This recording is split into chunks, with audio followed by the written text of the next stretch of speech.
So, you listen to the Neil Show. My name's Joey, and I'm joined by Paul. All right, mate. By Neil. Hello. And by Dom, right from the top. How are you, mate? Hiya. Moments of the week. Paul, where would you like to start us off? Last week we were commenting on top goal scorers, and one player who scored, at that point 4, which had escaped me, was Bayliss, who added another one. So he's now got 5, which puts him only 1 behind Duckin's Niis as our second highest goal scorer of the season. And I just, get accused of being miserable on this particular pod. Bayliss and in your life, brilliant. Obviously. Yeah. But Bayliss is brilliant, and he's been an absolute pleasure to watch develop in the second half of the season, along with also nicely Shipley got on the goal sheet again. But yeah, Bayliss, just 5 goals second half of the season for a 19-year-old from midfield is tremendous, I think. Yeah, completely agree. Neil, moment of the week. There was a nice portion of time on Saturday where we were in the playoffs and kind of there, and then it didn't happen in the end. But my moment of the week was just that portion of time where it was all going our way, and that feeling like this is finally it. Because I've been counting the points very specifically for a good couple of weeks, and it feels like it's been a while since we first were in a position where we could kind of consolidate it. I think it was like a week or two ago now where if we'd won and something else had happened and something else had happened, we would have done it. So I'm getting a bit nervy now because it's taken a bit longer than I wanted for us to actually get it over the line. It doesn't seem to quite get there. I thought this would definitely be the weekend where we'd have it all sorted out, and then bastard Mansfield Town won again. But no, there was a nice portion of time where we were going up, and I was all very happy about it. Going up, getting the playoffs.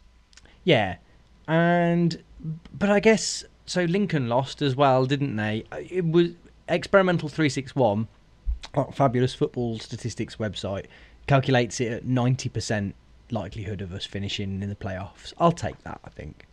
It's interesting, isn't it? Because it kind of is, but at the same time, it's 2 results. We lose, they win. That's like it's a bit too close, isn't it? But I think, but we can win, we can lose, and they can win, and we can still do it. Because if Lincoln lose, then we're still in there. Yeah, but I think this is why, sort of, to some extent, just looking at those sort of things, it doesn't. I agree with Neil completely on this.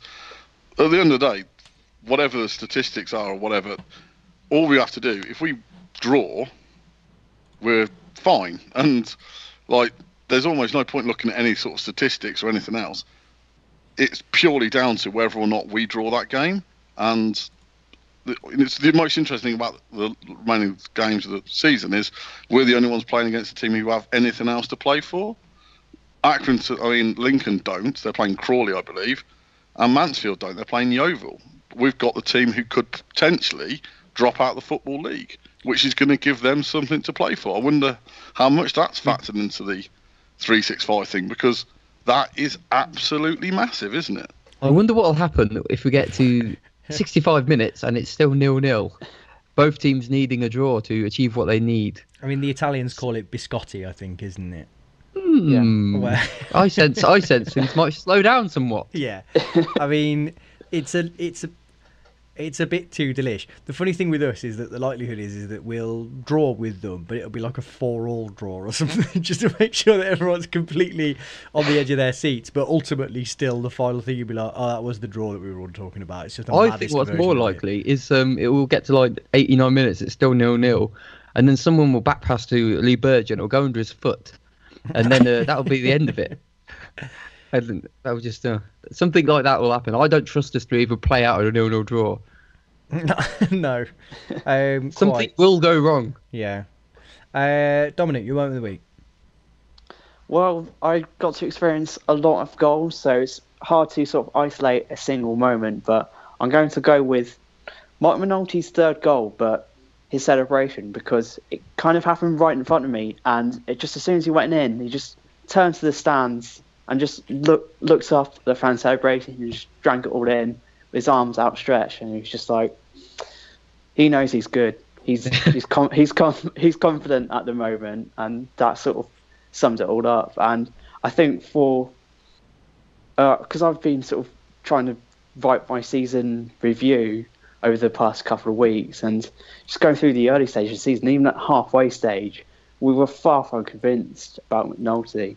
And I think it's only really been this past couple of months when we've seen that actually he's a striker of genuine quality, and the 3 goals he scored, all different types of goals, but just showing just the supreme confidence he's in at the moment. I think that's the most goals anyone's scored for Coventry in a season since Bobby Gould. Bobby Gould, yeah, that's right. Yeah. And Did you see?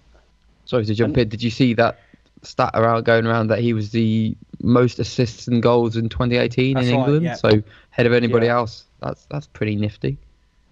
Yeah, and I suppose a worrying thing that I picked out was, do you know the last 20 goal a season striker that we retained for the next season? Oh, good question. I mean, we haven't had many of them, have we? No. Go on. Ian Wallace, Yeah. back in the late 70s, I think. I guess we just hope yeah. that McNulty fires us to promotion, and then Yeah, exactly. yeah.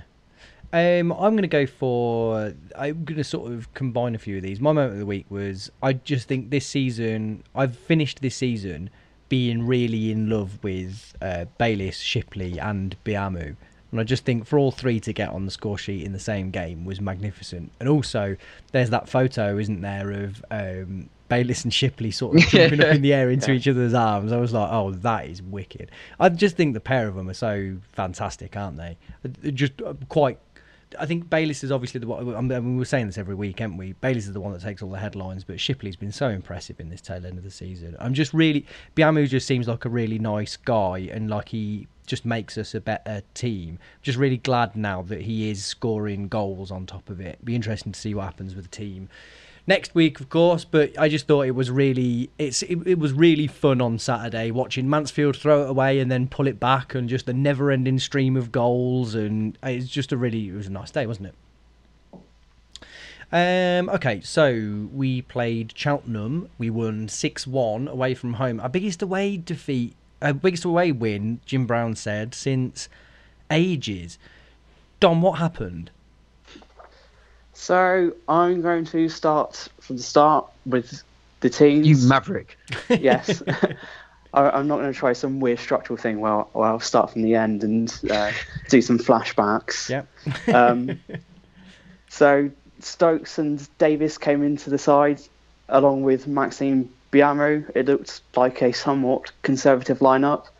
And frankly, when they lined up on the pitch for the first 5 or 10 minutes, there was no clue as to what the formation was.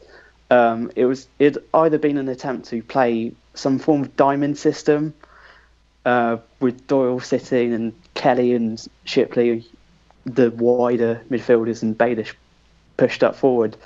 But there seemed to be a point in the first 10 minutes or so where someone had a word with Bayliss that he actually needed to be playing on the right wing, and it shifted to a more definite 4-4-2. The first 10-20 minutes, Cheltenham were playing really well. I liked their number 6, Nigel Atangana, is getting on the ball pretty well. Mohamed Issa, who we talked about before the game, his movement, his skill and his pace were causing quite a few problems for us, and Cheltenham had us pressed back. The thing was that McNulty and Biamu up front were just working their socks off for the team and making quite a lot of hopeful sort of balls stick, and making the defenders just worry about being able to bring the ball and control it when it came to them. And that was kind of what led to the first goal, where it looked like a quite soft free kick that McNulty earned from their centre-back. And then Doyle did what he does quite a lot, where he takes a quick free kick. It played in Shipley, who was racing along that left flank, plays the ball into the centre. Bayliss has come in from the right flank, 1-0, and everything's going swimmingly. The best bit of that goal was the player literally handing Doyle the ball. Now, if there's one player on the pitch who is going to be a bastard and take advantage of you being nice to him, it's Michael Doyle. So you just imagine, like, he stood in front of his boss and he chucked the ball to Doyle. Doyle straight away slams it on the floor, takes advantage of the fact that this guy has just shown him a bit of sportsmanship. And you're like, I'm pleased it happened for us, but at the same time, you're like, yeah, probably not going to do that to Doyle again. Don't give him the ball to his hand. He's going to take advantage. Yeah. So, second goal, it was a move down the right. Grimmer absolutely skins the Cheltenham winger and then delivers a cross into McNulty, who heads it in, and it's 2-0, and it's basically 2 goals from what can't have been more than 3 or 4 attacks. It was just ultra clinical at that point. And I think at that stage too, Yeovil had just taken the lead against Mansfield, and the atmosphere in the away end was just absolutely lovely. It was just one of the just genuinely nicest atmospheres I've been in an away end. Everyone there was there to have fun and just enjoy Coventry City actually achieving something positive in the league for a long, long time. I think it was also helped by the frankly overly relaxed nature of the Cheltenham stewarding.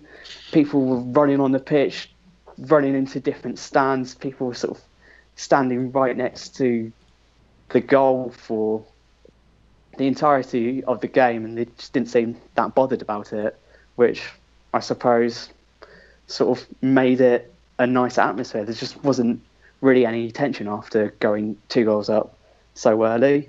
Were people pulling on the goal?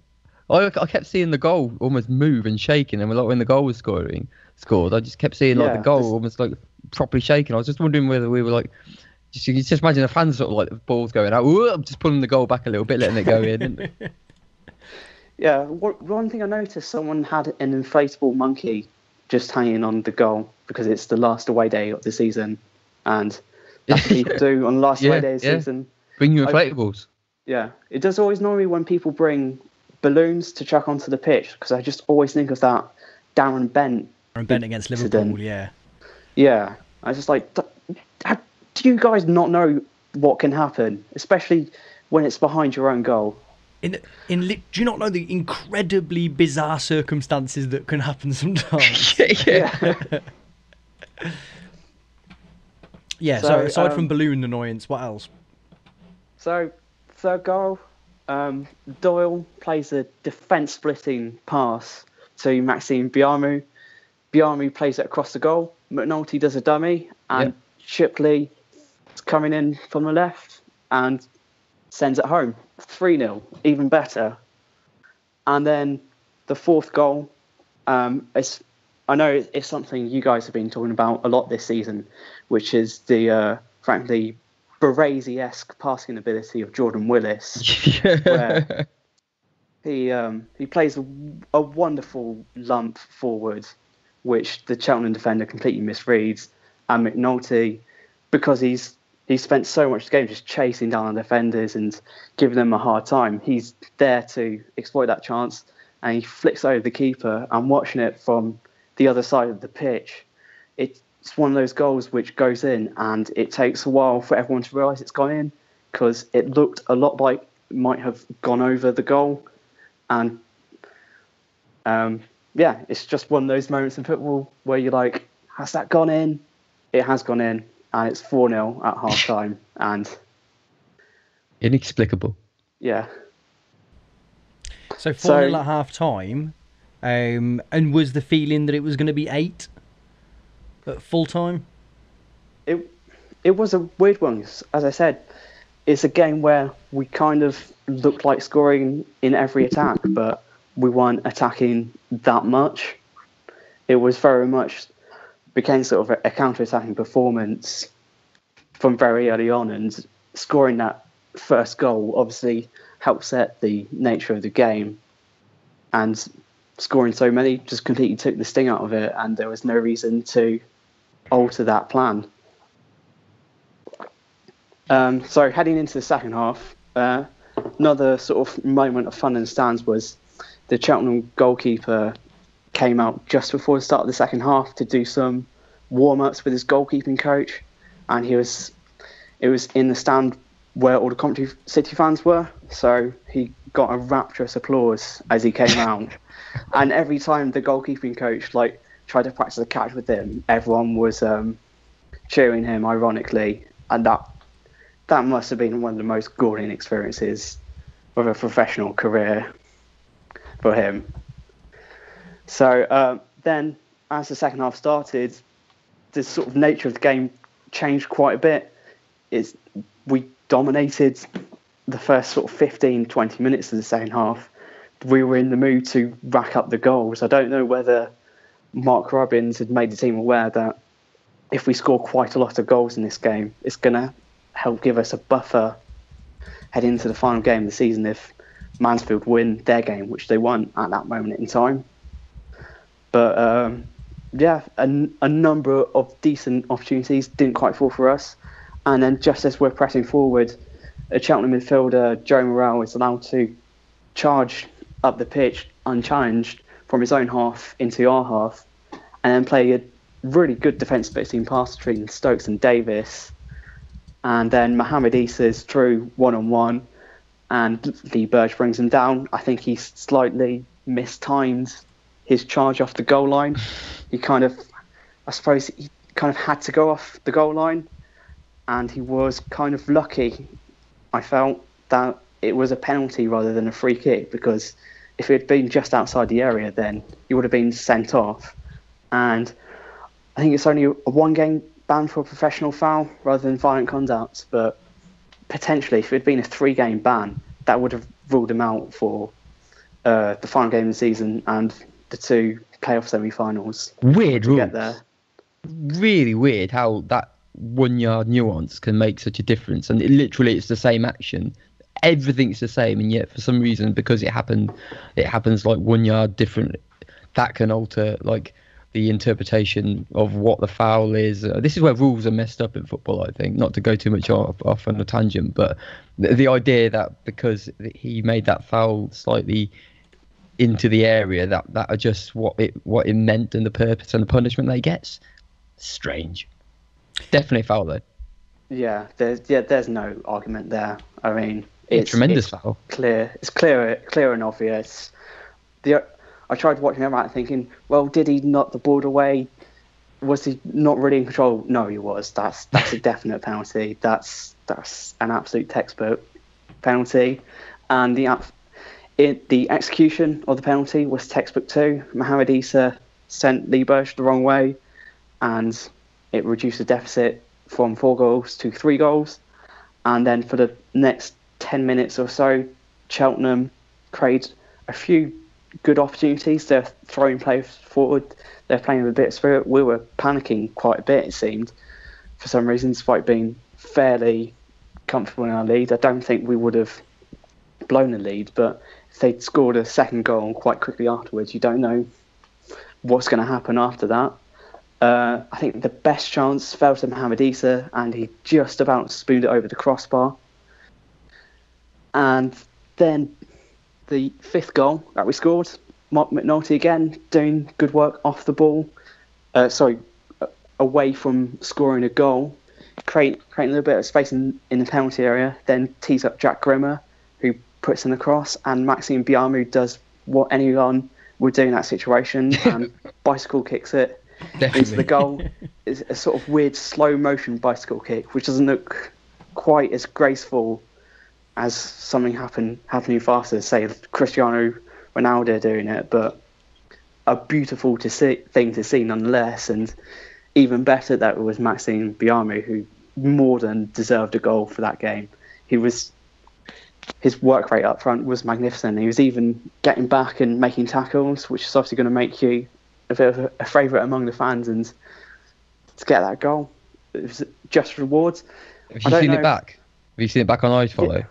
The angle's not that great. Yeah, it's a shame, isn't it? It's a bit bad. It's a bit bad, isn't it, the camera work? Mr. Zoomy there.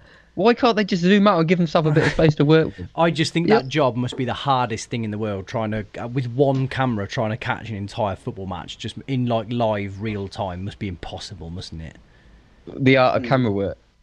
I think. Well, so I don't think it's the art of camera work. I think I guess it's one camera, yeah. Okay, one camera. I think I'd love to know how many Sky Sports use, but I bet it's massively into the double figures. But yeah, I agree with you. I think it's a shame, but I do think that must be so hard with that one camera there to try and follow the flight of the ball all the time. Yeah, and actually, it's a shame that it's Biamu again. Like, I think 2 or 3 of his goals, really good goals this season, haven't been quite captured because the cameraman is. I'm going to say messed up because he kind of has messed up, but it's like I just think if you watch the whole sort of iFollow stuff, that you get to see them playing it out with the camera or like the bits and bobs between it, and it's just sort of like I don't know what they teach them at camera school, but if I was at camera school, I'd say to them, look. Don't always zoom right in on the player because sometimes the ball goes elsewhere. And that would be my rule. And I reckon they should probably follow that one. Why not just keep it constantly zoomed out so that you can get the entire pitch, but just in just the whole pitch at all points. Tiny detail. Yeah, exactly. Yeah. Just get a drone on the center, right above the centre circle, as high up as possible. All right, guys, they can infer from context. It's fine. Yeah. We've told you who scored it. Why do you need to see it in greater detail? Yeah. Yeah. Okay. So Biamu scores. Yeah, and then Mark Robbins made a change. He put on Carl Reed for Tom Bayliss, which meant Jordan Shipley going over to the right wing. Which is something I mentioned because Jordan Shipley, for the 6th goal, cuts inside onto his left foot and paints an absolutely wonderful crossfield pass to Carl Reed, which he did about 2 or 3 times before and after that as well, just showing maybe Shipley could have been an option on the right wing when we were worrying about if we've actually got anyone in the squad who can cover that position. I like seeing that. Carl Reed just plays simple ball to Mark McNulty, who dribbles the ball into the penalty area, and then from a narrow angle, it looks like he's going to cross, but his idea is that he's going to put it into the top corner, which he does, and because he's Mark McNulty, he knew he was going to do that, so he didn't really bother celebrating. He just turned around like Cantona. Yeah, it was a really good finish, wasn't it? Smashing goal. Yeah. Neil, what did you think of the dribble that preceded it? Lots of dribbling going on by McNulty. I guess we need to define dribble, don't we? Say again. What's allowed? What's a dribble and what's not? Because he's done that a few times, hasn't he? Oh, I thought I just wanted to stoke up some absolutely between you two, because I think he did. It's a fabulous finish, but I'm not sure I would class that as a full bore dribble. Bearing in mind that he doesn't actually. I don't think anybody gets within 10 yards of him at any point, do they? No. That's in my mind when I think about him dribbling. That's not really what I think about him taking people on when he's dribbling. So dropping his shoulder and taking it pound people, which again he's done. But let's not dig up old graves. We've been over this. I don't know. Sometimes it's fun to dig up old graves, don't it, really? I wanted to ask you a question, Dominic, about I've only seen the goals back, and the way that you're describing it is actually quite sort of not. What's the word? I want to say heartwarming, but it's not actually heartwarming. I'm taking some comfort in the fact that actually Cheltenham weren't horrendous from start to finish, but their defending for those goals is pretty shoddy, pretty much on all of them, isn't it? Yeah, they can't defend. That's for certain. Yes. Okay, and that's just in a nutshell is just their huge problem. So fine going forward, because they've conceded and scored a tremendous amount of goals, haven't they, recently? Yeah. I think their last game for that was a 4-3 defeat against Cambridge. So I think it was 5-3, wasn't it? And then I think they'd drawn. I think they'd had some mad high-scoring game a few games before as well. Who else stuck out? Who else played really well? So Tom Davies came into defence, and I think he played quite an important role in the victory, just because he wins headers and he knows he's not an amazing footballer. Whereas I think, obviously, I've seen there's been a few questions about Tom Davies versus Rod McDonald, who's a better player. I think technically, I'd like McDonald better, but I think if you're playing him in League Two alongside Jordan Willis, then you'd probably prefer Tom Davis, because he has a more defined role alongside Willis, where Davis is the guy who wins headers and Willis is the guy sort of there to mop up a bit and play raking 50-yard passes to players. Yeah, bringing the ball out of defence and getting us really ticking over at the back. Cheltenham were trying to put in crosses to the box. They had this weird move at one point. I think they must have done it a couple of times actually, where just from open play, one of their centre backs would wander forward, perhaps with a midfielder coming back to cover, and just get into our penalty area as they're looking to build a cross, put a cross into the box, and it didn't really trouble us. And I imagine moves like that are part of the reason why Cheltenham concede so many goals. I have a tip for everybody. Probably everybody knows this one already. So obviously we don't have these games that matter much, or like going like all these playoff potential games. I don't think we've ever had one. So I was watching that game and trying to keep abreast with all the other results. And the problem we've got nowadays is that it seems to take a long time for information to trickle through from different outlets and get to the thing that you're watching, which is usually Sky Sports News or something. All right, so as at a match, I always wonder what's the best place to get the absolute quickest result. I've realised it's betting apps, because they've got the play-by-plays, haven't they? And they're there as real time as you're going to get. And that's so because I do wonder, like everybody in that stand, you're going to get people checking results and updating tables and all that sort of stuff, and everybody's got access to this information. But Dom, did you get any sense of how people were kind of keeping an eye on that Mansfield result? Was it kind of spreading like wildfire when things were going up and down, or was it just kind of a little bit more relaxed than that? No, it was, the information was coming to me very quickly. When Yeovil took the lead in the first half, everyone was chanting Yeovil, Yeovil, Yeovil. Handy. And when they took the lead back again, chance starting again for Yeovil. And then sort of towards the end of the game, when they didn't win, when Mansfield came back into the game, it was quite clear everyone was sort of trying to cheer for Yeovil, trying to encourage them all the way from Cheltenham. 9 minutes. That was agony. Yeah, but it still didn't stop at the final whistle, people coming onto the pitch to celebrate.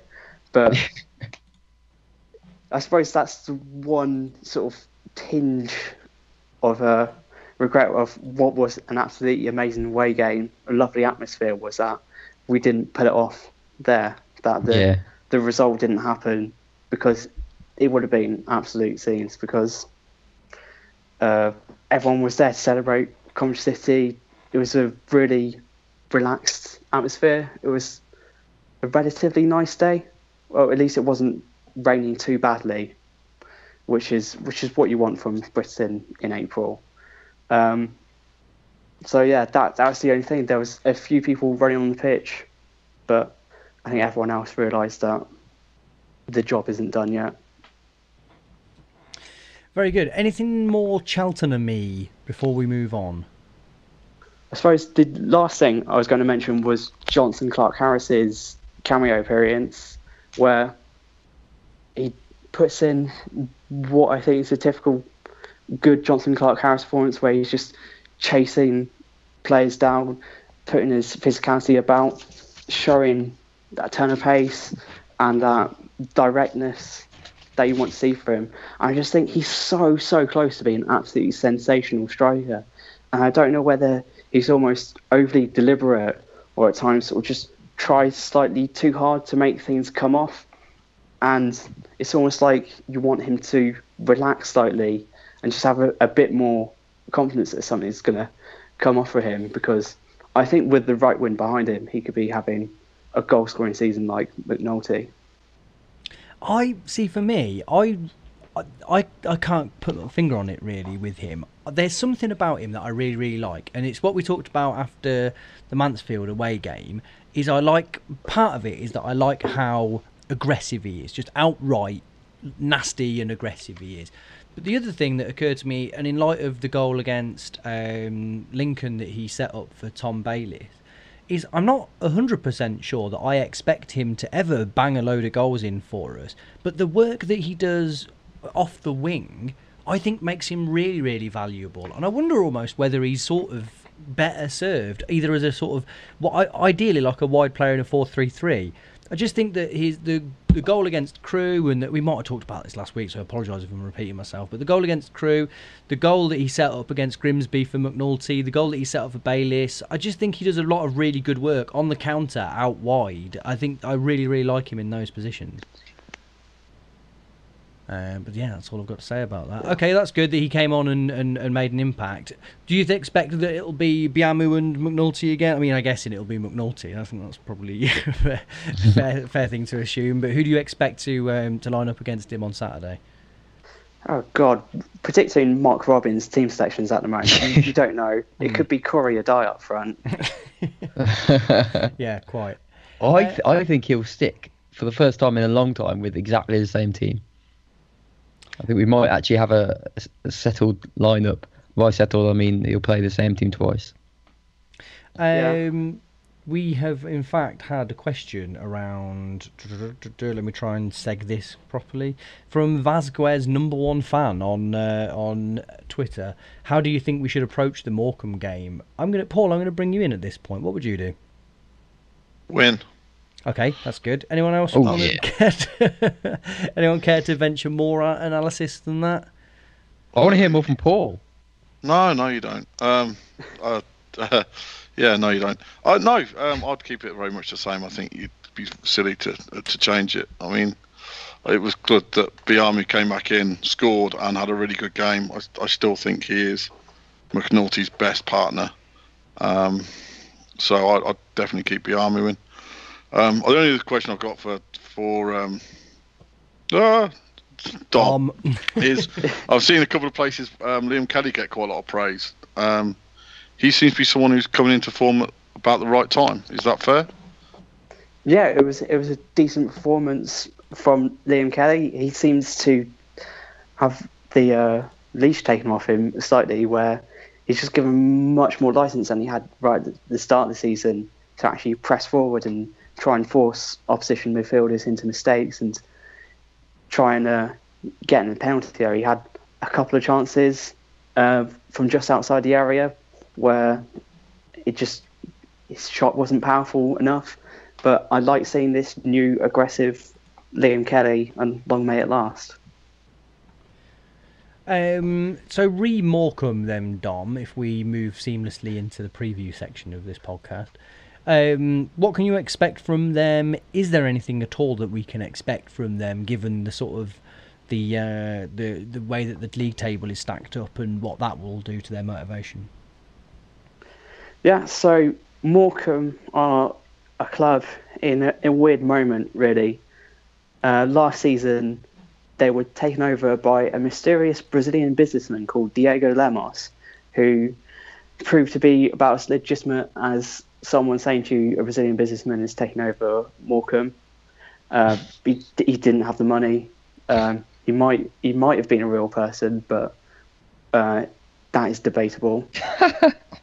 And it reached a point where they had to let Preston have their star striker Tom Barkhuizen for free, so they could pay their wages. That's it's just. I mean, sorry to buy him, but this is just just fucking horrendous from the EFL. Now, like clubs like Coventry, we've managed to sort of bumble along a little bit with having shit owners, but teams like Morecambe need protecting from these fucking just people like that, because it's, it's just that could completely devastate them for the next 10, 15, 20 years. And once they drop out the Football League, like they only got back into the Football League, 3-4 years ago? I think they've been 15 years. 15 years? Yeah. Because they moved into the new ground about 4 years ago, 5? 10 years ago. Because we opened it, didn't we? Yeah. When we played there in the League Cup. So it's just sort of, that shouldn't be allowed to happen. It's just shouldn't. It's just crap. To be perfectly honest. Well, yeah, disgusting as usual, yeah. but depressingly completely not a surprise. Yeah, so they've sort of been limping on from that point. Their old board took over, and they put just enough money into the club to keep it going. The style of football over the past 5 or 6 years really hasn't been that great. Their best players have been continually leaving, and they've been continually replaced by veterans and free transfers, loanees. Basically, anyone any other club doesn't want. They have the lowest attendances in the division by about 400 or 500 on average, and there's been a couple of occasions this season where their league attendances have dropped below 1,000, and it just seems the life has been sucked out of the club over the past 18 months or so, and they had looked like they were going to draw their way to safety, but they had a big game against Barnet at the weekend. They tried to play for a 0-0. Barnet knew they needed to win, and Barnet got a goal in the 78th minute, and Morecambe didn't really look like scoring a goal in that game. As to who to look out for, what sort of approach they'll take for this game, well, their manager Jim Bentley said after the Barnet game that they'll come out here and try and win, which I would be surprised if they took a massively attacking approach. They have more draws than any other team in this division. They're very much a team that's about sort of packing the defence in the midfield and trying to hang on for anything they can get. Their key player is Kevin Ellison, who is approaching his 40th birthday and is one of those lower league forwards who just has a very sharp elbows, just very niggly and annoying player to come up against. And I think how influential he is on the game will have a big factor on the outcome of it. Their other forwards, Callum Lang and Adam McGurk. Lang is on loan from Wigan and has scored 10 or 11 goals for them this season. He's a joint top scorer who looks like probably getting a loan move to a slightly better League Two club next season, which is sort of the standard of a good Morecambe player at the moment. Adam McGurk is a frustratingly inconsistent player who was an important player for Burton a few years ago when they won promotion from League Two, but is massively inconsistent, but is someone who can win a game when the moment takes him. Going back to their key performers, when we played them at the Globe Arena back in December, when they gave us a bit of a run around, Verdane Oliver, who had an excellent performance against us, he's barely been in the team, and it just looks like a bit of an aberrant performance that he put in against us. Also, their big centre-back, who I think wound up a few of our fans during that game, Max Muller. Again, he's out of the side. But again, the rest of this Morecambe team was very much about experience and trying to coach the few sort of younger players who they've picked up to fill out the squad just to keep shape and try and block teams out. Just very quickly on Max Muller, does anyone remember Laurie talking about his performance in the away game earlier in the season? I don't. Max Muller was the guy with the what young people would call bants, where they were getting a load of that game was everyone had been calling Barry Roche in goal baldy and all that different stuff, and he did that thing where he pushed his hair back as he took that goal kick. But Max Muller gave the masturbating then ejaculating symbol to there was a load of different things where he was really top draw childish giving it back to the coffers. It was a really miserable day that was, but it was very hard not to crack a smile at how he was reacting to some of the abuse that he was getting. So it will be a real shame to not have his presence at the Rico. I think there'll be a lot of fans that whole thing, do you? That's quite an action to do on a football pitch. Well, we saw one Cov fan run down and speak to the steward and complain. Yeah, and you could see he had to mimic the action that he did when he was complaining. And it was just brilliant. He was so indignant talking to the steward and be like, "You need to get him arrested. He did this." It was like, "Well, you've done it now. You should get arrested." But yeah, it was. I think there will be some people, COD fans, being the princesses that they are, or at least a section of them, were very, very displeased by his antics, and it would be delightful to see him getting some abuse again. I think memories will stretch that far. So yeah, let's hope he's playing. What about a prediction for score then, Dom? Yeah, so I think if Morecambe are going to get anything out of this game, I think, as you've mentioned, basically, I think they're going to try and shithouse their way a little bit. They're going to try and wind us up, try and just frustrate us. But the point suits both teams, and I imagine we're going to see some, what I always call Simpsons football, which is... I know exactly what you mean, but go on, yeah. Yeah, so sort of passing sideways, and Robbins does have form for that. When he was in charge at Huddersfield and they were playing Barnsley and they both needed a point to stay up, they played Simpsons football for the final 10-15 minutes. Just explain Simpsons football if you can. Sorry? Just explain Simpsons football for those who might not be aware of the reference. So there's an episode of The Simpsons where there's an exhibition soccer match between, I think it's Peru and Portugal. I think it's Portugal is the team that I can remember, yeah. Yeah, and basically the players just pass between them and... Head over to Sky Blue's blog Facebook.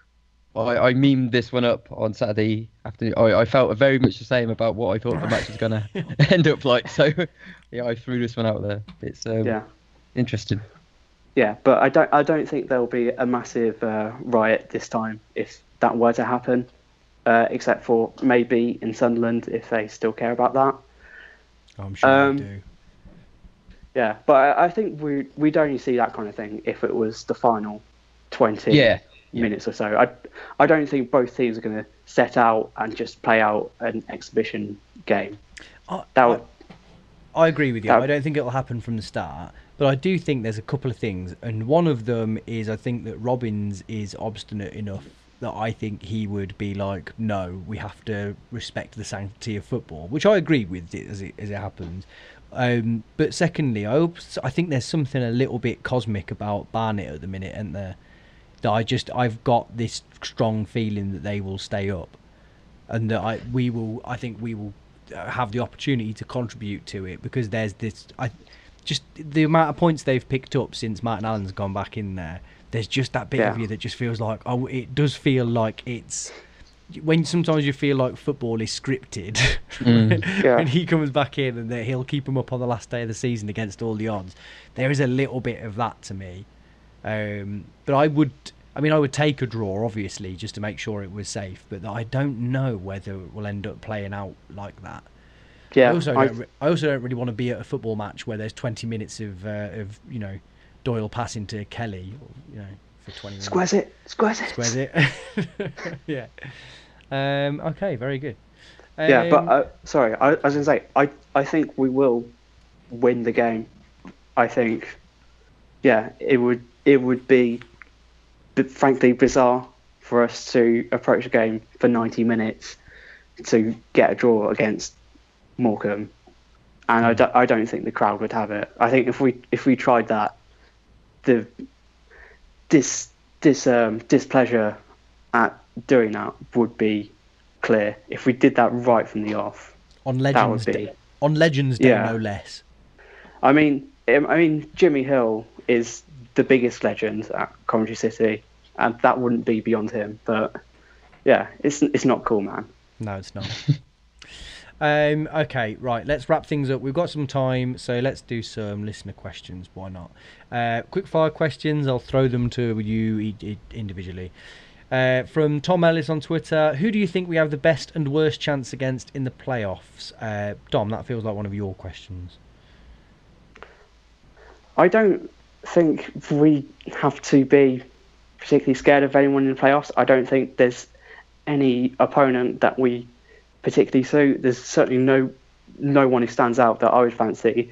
That's part of the reason why I don't think we will try and play out a result against Morecambe, because there's no way we can try and engineer a result which would give us some sort of ideal opposition. In fact, I think getting a win potentially gives us a more ideal circumstances in that we could get a home second leg, which is slightly preferable.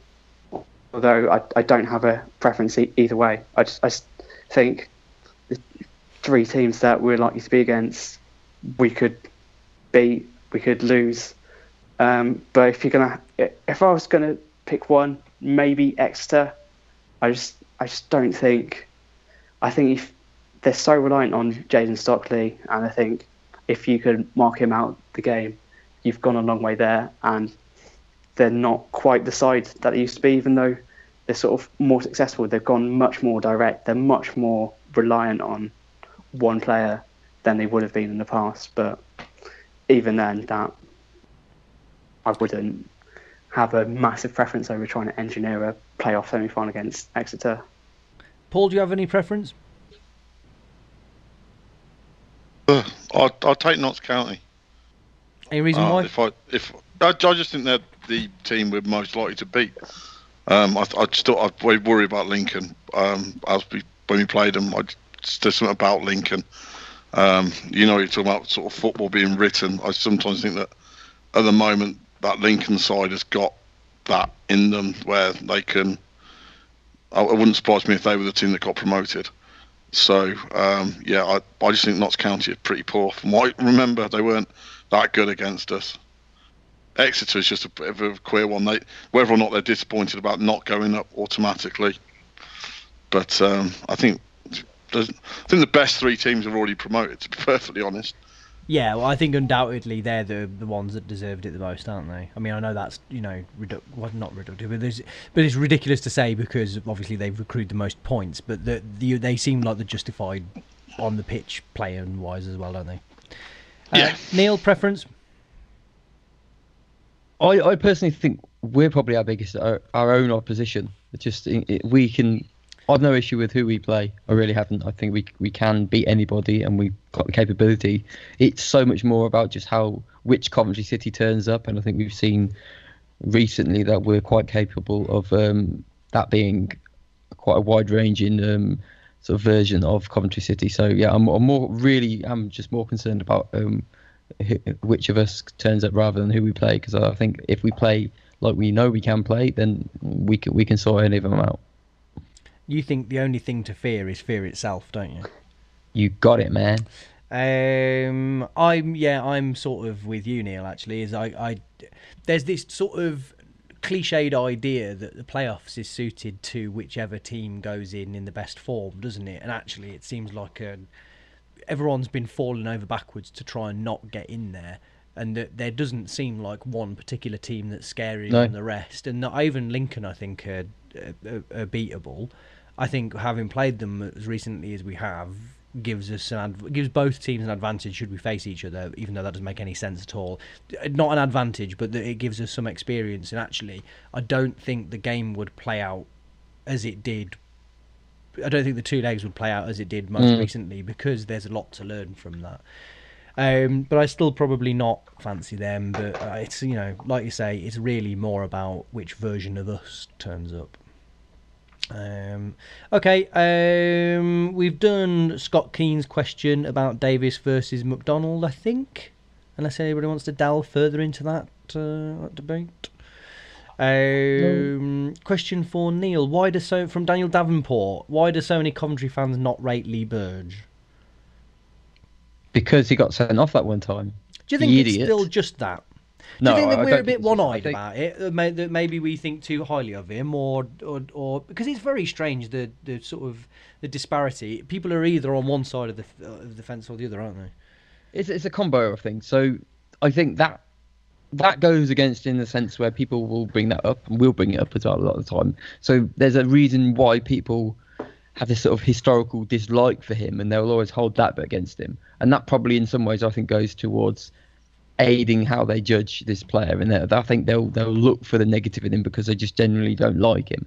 I do think then there's like specifics about his game which people will sort of hone in on. So the kicking side of things, I think he does kick the ball out of play a few times. He had a terrible kicking game on Saturday. He probably put the ball out of play 5 or 6 times, and that's not great. So I mean, it's a fair assessment to say that people they hold that against him. And then you look at the specifics of his other all-round game, and I think once you've kind of got an idea about a player in your mind, it's very hard, being a human being, to kind of discount that. I think we're not very rational creatures. We kind of, especially when it comes to football, we like, most people like to think that they know what they're talking about, or they've got a gut feel about a player, and it's very difficult for us to remove that sort of confirmation bias from our assessment of a player. So I just think there's lots of that about it, and it'll be, especially in the goalkeeper, where unless he's pulling off worldly save each games, he can be playing the same sort of way, match in, match out, and it's usually quite a benign performance. There's nothing here,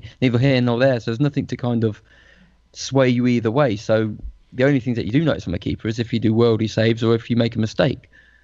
And then obviously if you've got this bias in your mind about who they are, you're probably going to put more weighting on the mistakes than you are going to do about the good stuff. So I think the fabric of society is very complex, I think it was once said, and that's exactly what it's like in football. It's difficult to pin it down, but I just think, unfortunately, some people just don't like him, and they're going to judge him based on that.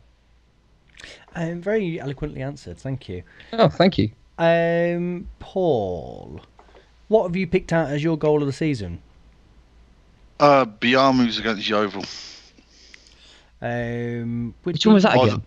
The one second volley, isn't it? Yeah. Oh God, Volley. yes. It's either that or Jody Jones's finish against Lincoln. Just because you watch it again, you realise it's quite an obscure angle he doesn't really curl it. He just sort of smacks it into the far corner. It's a really good finish, isn't it? I watched it again earlier. For the benefit of the listeners, Neil and Dom, what have you gone for?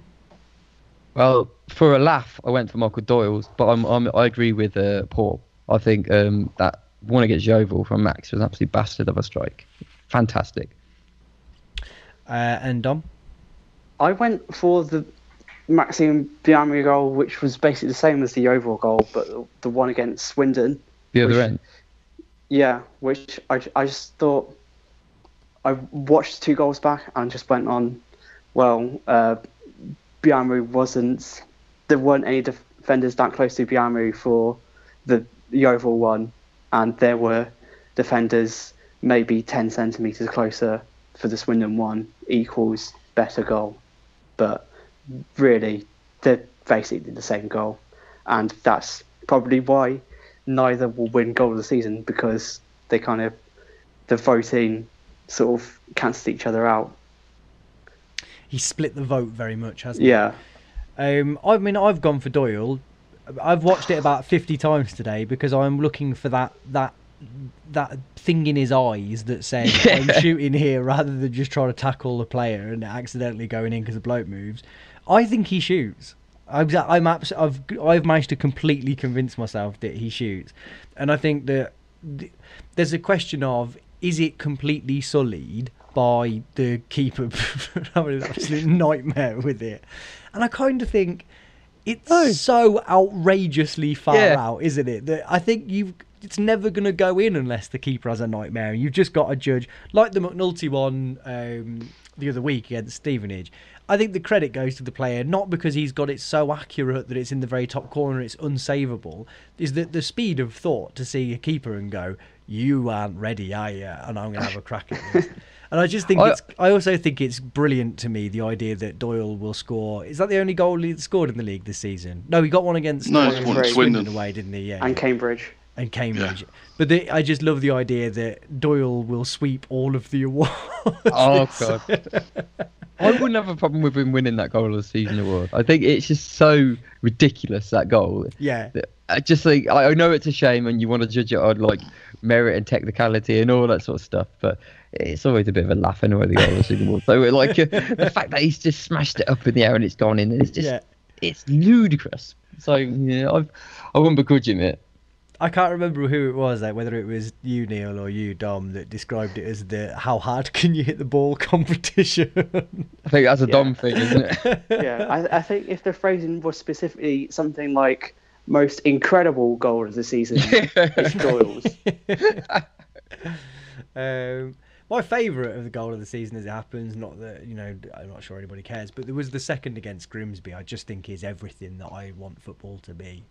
The Bayliss just clatters that guy, doesn't he? And Doyle just slams it down the left. Johnson Clark Harris just takes it forward and passes to McNulty and just taps into almost empty net. It just was so quick, so incisive, nice. But that was never going to get in there, and I understand. We had a load of questions from people about what was your goal of the season and who did you vote for, and specifically from Ellis Romero, friend of the show, Ellis Specs, hello, who asked about whether it would be Biamu for first, second, and third in goal of the season. But that's that one cleared up. I think that's pretty much everything, questions wise. Has anybody got any other business before we wrap up? It's not for business, but I just think this is a little bit surreal. This is, what we've been going on about for our whole life, like that potential to have some success. I know it's not there yet, but we're going into a weekend where if we get the points, we're in the playoffs, for fuck's sake. This is amazing, kind of, because it's League Two, but this is new. I don't quite know how I'll react, because it's always tinged with the fact that it's League Two and do you have to be cool about it and that, but I think I've got to be quite excited. We all know that if results go against us, what the pod's going to be called next week, it'll just be called Pete Cov. To fuck this up. Classic City. God. Yeah. Thousands. The thing I could do with bumping into a Preston fan and asking someone that had supported a club who had constantly been in the playoffs, because I get the impression that someone with some experience in this field would say it's the worst thing in the world, because you spend 46 games trying to attain a position that is nominally linked to success, and then very, very quickly over the course of 180 minutes it just disappears. It's gone, and you lose and you're out, and then you're kind of there looking at the floor going, weren't we meant to go to Wembley at least, or something? I think getting knocked out in the semis must be about as shit as it gets, because